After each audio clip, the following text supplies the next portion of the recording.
Hi friends, welcome to our home science classes. आपको पता है हम गृह प्रबंधन पर चर्चा कर रहे हैं, मतलब कि गृह प्रबंधन की थ्योरी कर रहे हैं। तो आज हम इस थ्योरी में देखेंगे निर्णय प्रक्रिया, मतलब कि डिसीजन मेकिंग क्या है। हम चर्चा करते हैं कि निर्णय प्रक्रिया क्या होता है। विकल्पों में उपयुक्त विकल्प का चुनाव करना ही क्या होता है, निर्णय होता है। क्या? विकल्पों में उपयुक्त विकल्प का चुनाव करना ही निर्णय होता है। मतलब अगर एक ही विकल्प है आपके पास तब तो वो निर्णय करना नहीं कहलाएगा। लेकिन आपको कई विकल्पों में से एक विकल्प का चुनाव करना है तो वो क्या कहलाएगा, आपका निर्णय कहलाएगा। निर्णय का शाब्दिक अर्थ क्या हो जाता है? निर्णय का शाब्दिक अर्थ हो जाता है काट देना या टक्कर का ना होना। तो निर्णय का शाब्दिक अर्थ क्या हो गया? काट देना या टक्कर का ना होना। और विकल्पों में से उपयुक्त विकल्प का चुनाव क्या हो जाता है? वो हो जाता है निर्णय। ठीक। ग्रास ह्यूम कैंडल ने क्या कहा है? ग्रास ह्यूम कैंडल के अनुसार निर्णय प्रक्रिया गृह प्रबंध का हृदय है। आपसे एग्जाम में पूछा गया है कि गृह प्रबंध का हृदय किसे कहा गया है, तो गृह प्रबंध का हृदय किसे कहा गया है? निर्णय को। और ये कहा किसने है? तो ये कहा है ग्रास ह्यूम कैंडल ने कहा है। तो यहाँ से आपको दो क्वेश्चन याद रखना है। क्या निर्णय का शाब्दिक अर्थ क्या होता है? तो काट देना होता है।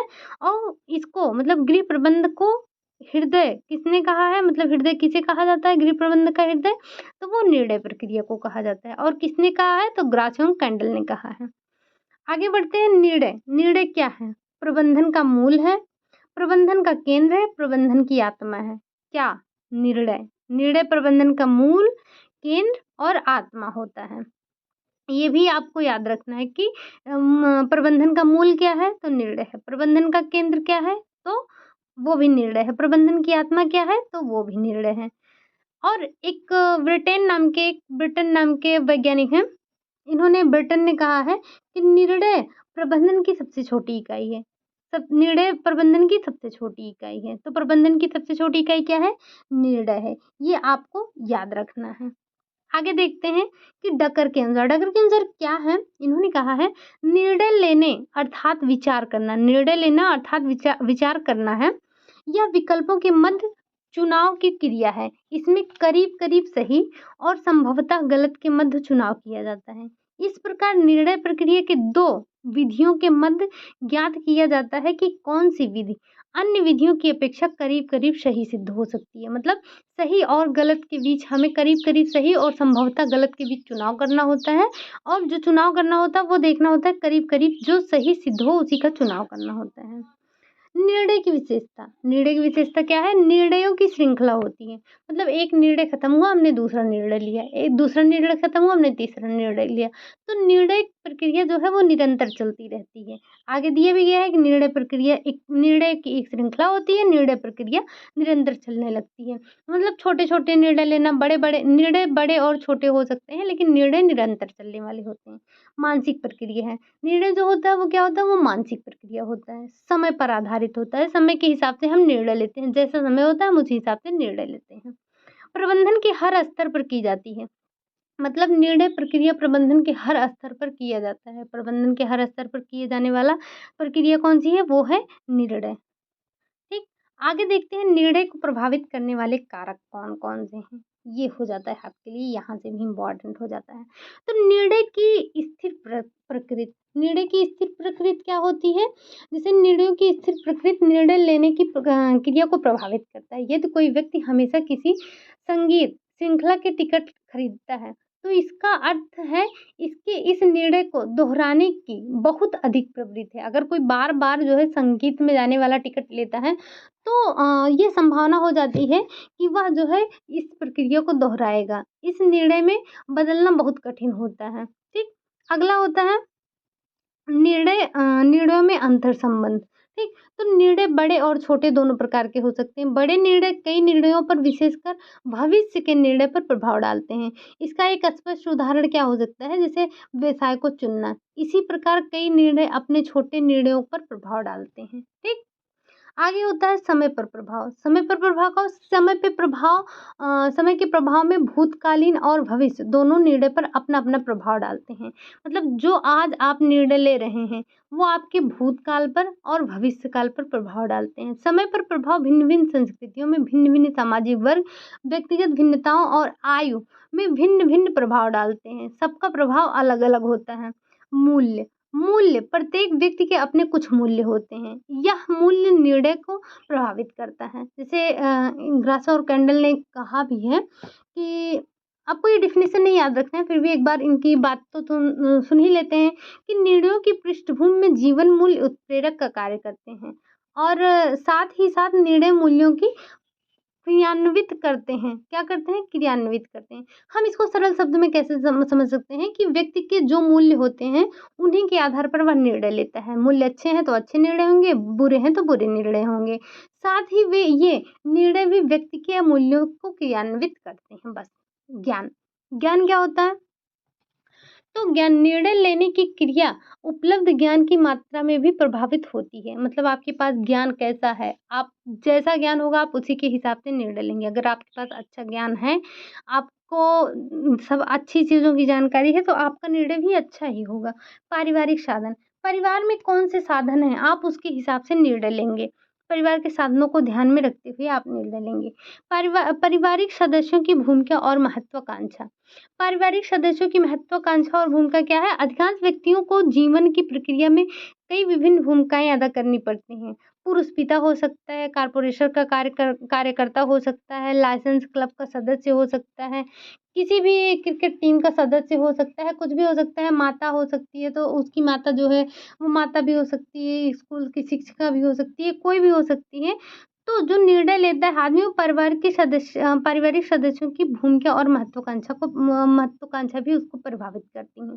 संस्कृति कैसे प्रभावित करती है? संस्कृत जाने का तरीका और उपभोग करने का तरीका निर्धारित करती है। कुछ वस्तुएँ सुबह के नाश्ते के समय मानी जाती हैं, जबकि कुछ रात के खाने के लिए, ठीक? तो अमेरिकन यह सोचते हैं कि जैसे सूखे तृणधान्य सुबह के नाश्ते में भोज्य पदार्थ होते हैं और मांस व आलू रात के खाने के लिए उपयुक्त होते हैं। तो वैसे वहाँ अपनी-अपनी संस्कृति होती है कि वो संस्कृत के हिसाब से निर्णय लेते हैं। जैसे हमारे यहाँ की संस्कृति होती है, हम उसी हिसाब से निर्णय लेते हैं। उपलब्ध वस्तुओं के बारे में हमारी विज्ञता कि जो हमारे पास वस्तुएँ हैं, वो हैं जैसे संचार के इस युग में हम श्रव्य और दृश्य साधनों के बहुत अधिक प्रभावित होते हैं। जैसे मान लीजिए टेलीविज़न हुआ, रेडियो हुआ, समाचार पत्र हुआ, इन सब से हम बहुत प्रभावित होते हैं। नई और रुचिप्रद वस्तुओं और सेवाओं के विज्ञापन हमारे चारों ओर होते हैं, हम इन सब से प्रभावित होते हैं। तो हम इन सब के हिसाब से निर्णय लेते हैं। अब आ जाता है हमारा निर्णय प्रक्रिया के चरण। क्या हो जाता है? निर्णय प्रक्रिया के चरण। कौन-कौन से हैं निर्णय प्रक्रिया के चरण? हम इस पर चर्चा कर लेते हैं। ठीक? तो जॉन डीवी के अनुसार निर्णय प्रक्रिया क्या है? इनकी तीन निर्णय प्रक्रिया हैं। कौन सी है? समस्या क्या है? सबसे पहले हम देखते हैं कि समस्या क्या है? फिर समस्या के बाद देखते हैं विकल्प। उस समस्या के लिए विकल्प क्या है? ठीक? कौन-सा विकल्प उत्तम है? मतलब पहले हम देखेंगे, जानेंगे कि समस्या क्या है, फिर उसके लिए विकल्प क्या हैं, फिर उसके लिए उपयुक्त विकल्प क्या है, उस पे हम निर्णय लेंगे। अगला है हमारा ग्रास एवं कैंडल के अनुसार। इनके अनुसार इनके अनुसार निर्णय की कितनी प्रक्रिया है? 5 निर्णय के चरण हम पढ़ रहे हैं, तो निर्णय के कितने चरण हैं? 5 चरण हैं।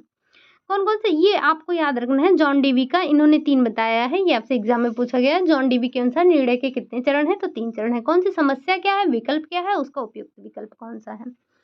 और ग्रासियम कंडल के अनुसार क्या है? ग्रासियम कंडल के अनुसार है निर्णय की जाने वाली समस्या को परिभाषित करना। मतलब जिस विषय में निर्णय लेना है, उस समस्या को आप पहले परिभाषित कीजिए। वैकल्पिक हलों की खोज करना, फिर विकल्पों के संदर्भ में सोचना। मतलब सबसे पहले तो हम ये जानेंगे कि समस्या क्या है। हम जब समस्या जान जाएँगे तो उसके हल को ढूँढेंगे। जब हम हल ढूँढ लेंगे तो विकल्पों के संदर्भ में सोचेंगे कि क्या कौन-सा विकल्प सही है, कौन-सा नहीं। फिर एक विकल्प का चयन करेंगे, उसमें से जो भी जैसे हमारे पास कई विकल्प थे, हमने उसमें से एक विकल्प का चयन किया। तो हम देखेंगे कि उस विकल्प का निर्णय जो भी होगा उसके लिए हम अपना उत्तरदायित्व स्वीकार करेंगे। निर्णय अच्छा आया तो, अगर बुरा परिणाम आया उसका तो हम उसको स्वीकार करेंगे। अब अगला आ जाता है हमारा निर्णय के प्रकार। तो निर्णय के कौन-कौन से प्रकार होते हैं, कितने प्रकार होते हैं, चलिए देखते हैं। तो निर्णय क्या होता है? व्यक्तिगत निर्णय। कुछ निर्णय जो हम अपने आप लेते हैं, वो क्या होता है हमारा? व्यक्तिगत निर्णय। व्यक्तिगत निर्णय किसी से पूछने की ज़रूरत नहीं है, किसी से सलाह नहीं लेते हैं, हम वो खुद से निर्णय लेते हैं। अगला आ जाता है हमारा सामूहिक निर्णय। जो हम समूह में निर्णय लेते हैं, वो क्या होता है हमारा? सामूहिक निर्णय होता है। तो जो हम खुद से लेते हैं, वो हमारा व्यक्तिगत निर्णय होता है, जो हम समूह में लेते हैं, वो हमारा सामूहिक निर्णय होता है। एक होता है आदतन या आधारभूत नेमी या नैतिक निर्णय। तो मतलब जो हम डेली मतलब रोज़ प्रतिदिन हम निर्णय लेते हैं, वो क्या होता है हमारा? नेमी या नैतिक निर्णय होता है। तो जैसे आपसे पूछा गया था चाय बनाना कैसा निर्णय है? तो वो आदतन निर्णय है, हमारी आदत में है, हम उसको बना लेते हैं। अगला है अल्पकालीन निर्णय। मतलब अल्पकालीन निर्णय क्या होता है? अल्पकालीन निर्णय वे होते हैं जिनका प्रभाव थोड़े समय के लिए होता है या उसमें कम जोखिम होता है, वो क्या होते हैं? अल्पकालीन निर्णय होते हैं। और दीर्घकालीन निर्णय क्या होते हैं? वो ऐसे निर्णय होते हैं दीर्घकालीन निर्णय जिसका प्रभाव लंबे समय में होता है, इसमें अधिक जोखिम होता है, वो क्या होता है हमारा? वो होता है दीर्घकालीन निर्णय। और फिर अगला आ जाता है नियोजित एवं अनियोजित। ये नियोजित नहीं होगा, ये अनियोजित होगा एक। अनियोजित निर्णय, एक होता है नियोजित निर्णय। तो नियोजित निर्णय क्या होता है? नियोजित निर्णय की जैसे नाम से ही स्पष्ट हो, योजना बनाकर निर्णय लिया गया है। मतलब हम कोई निर्णय लेंगे, कोई योजना बनाएँगे फिर उसमें निर्णय लेंगे। और अनियोजित मतलब बिना किसी नियोजन के ही हम अकस्मात ही निर्णय ले लेते हैं। तो वो क्या होता है हमारा? अनियोजित निर्णय हो जाता है। फिर कार्यक्रमात्मक निर्णय मतलब कार्य को करते हुए जब हम निर्णय लेते हैं वो हमारा कार्य को करते समय जिन चरणों में कार्य संपन्न होता है, उन चरणों के बीच हम जो निर्णय लेते हैं वो हमारा कार्यक्रमात्मक निर्णय होता है। अकार्यक्रमात्मक निर्णय मतलब कि हम बिना कार्य करते हुए अकस्मात ही कहीं भी निर्णय ले लेते हैं, तो वो हमारा हो जाता है अकार्यक्रमात्मक निर्णय हो जाता है। अब हम देखते हैं प्रबंधक के गुण। प्रबंधक के गुण वैसे हमने एक क्लास में और भी चर्चा की थी, आज थोड़ा डिटेल में चर्चा कर लेते हैं। बाकी हमने प्रबंधक के गुण के बारे में देखा है, तो एक बार ऐसे मोटे तौर पर हम देख लेते हैं कि प्रबंधक के गुण कौन-कौन से होते हैं। तो सबसे पहले क्या होना चाहिए? प्रबंधक में दूरदर्शिता होनी चाहिए, मतलब काम का परिणाम जानना, भविष्य में आने वाली समस्याओं को पहले ही समाधान कर निकाल लेना। तो वो क्या होती है? दूरदर्शिता होती है एक प्रबंधक की। जो ये निर्णय लेगा उसके अंदर दूरदर्शिता होनी चाहिए और निर्णय कौन लेता है? प्रबंधक लेता है। तो ये प्रबंधक के गुण है कि उसमें दूरदर्शिता होनी चाहिए। फिर ज्ञान उसको होना चाहिए, मतलब विषय का ज्ञान होना चाहिए उसको। निर्णय तो ले रहा है, जैसे जो प्रबंधन किया है, निर्णय ले रहा है, उसको उस विषय के बारे में जानना तो चाहिए।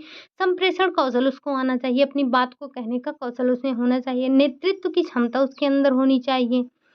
ठीक, अगला क्या है? निर्णय लेने की क्षमता उसके अंदर होना चाहिए, विकल्पों का ज्ञान होना चाहिए कि कौन-कौन से विकल्प हमारे पास हैं, ठीक? व्यक्तित्व को प्रभावी बनाना चाहिए, रूढ़िवादी नहीं होना चाहिए, मतलब पीढ़ी दर पीढ़ी चली आ रही परंपरा से उसको नहीं लटके रहना चाहिए, घिसी-पिटी जो हमारी व्यवस्था है उस पे नहीं अडिग रहना चाहिए। उसको क्या करना चाहिए? उसको अपने रूढ़िवादी नहीं होना चाहिए, उसमें परिवर्तन लाना चाहिए, उसे लचीला होना चाहिए, लोचमय होना चाहिए, ठीक? पहल करने वाला होना चाहिए, मतलब पहल शक्ति होनी चाहिए, किसी कार्य को मतलब आरंभ करने की क्षमता होनी चाहिए। पक्षपाती ना हो, किसी एक पक्ष में काम ना करने वाला हो, वो पक्षपाती ना हो, उसमें पक्षपात ना करने का गुण हो। पूर्वाग्रह से ग्रसित ना हो, मतलब वही कि रूढ़वादी ना हो, पूर्वाग्रह से ग्रसित ना हो। मितव्ययी हो, मितव्ययिता का गुण उसमें होना चाहिए। मितव्ययिता का गुण मतलब कम से कम साधनों का प्रयोग करके अधिक से अधिक लक्ष्यों की प्राप्ति करे, वही क्या होता है? मितव्ययी होता है। साधनों का ज्ञान, उसको साधनों का ज्ञान होना चाहिए कि उसके बाद कौन सा धन मतलब समय, शक्ति, साधन ये सब का ज्ञान होना चाहिए उसको, ठीक? फिर उचित साधन का प्रयोग करना भी आना चाहिए, सिर्फ़ साधनों का ज्ञान होने से कुछ नहीं होता। उसको पता होना चाहिए, जैसे उसके पास पोस्टर है, उसके बाद टीवी है, उसके पास एक लीफ़लेट या पैम्पलेट है, एक ही है। तो उसको ये पता होना चाहिए कि हमें इसे कहाँ प्रयोग करना है। विराट जनसमूह में, व्यक्तिगत में, सामूहिक में कहाँ प्रयोग करना है। मतलब कि उसे साधनों का उचित प्रयोग करना भी आना चाहिए। समायोजन का गुण उसमें होनी चाहिए, नवीन सोच वाला होना चाहिए, रचनात्मकता होनी चाहिए, व्यवहार कुशल होना चाहिए। तो इतने गुण किसमें होने चाहिए? प्रबंधक में होने चाहिए। तो हमने आज क्या देखा? आज हमने देखा निर्णय प्रक्रिया, डिसीज़न मेकिंग। तो ये हमारे लिए बहुत इम्पोर्टेंट था। वैसे यहाँ से पिछली बार भी क्वेश्चन बने थे और आगे भी बनते रहेंगे यहाँ से। तो वीडियो आपको कैसा लगा? अगर अच्छा लगा हो तो लाइक कीजिएगा, चैनल को सब्सक्राइब कीजिए, कमेंट करना बिल्कुल भी मत भूलिएगा। मिलते हैं नेक्स्ट वीडियो में, तब तक के लिए बाय बाय, टेक केयर।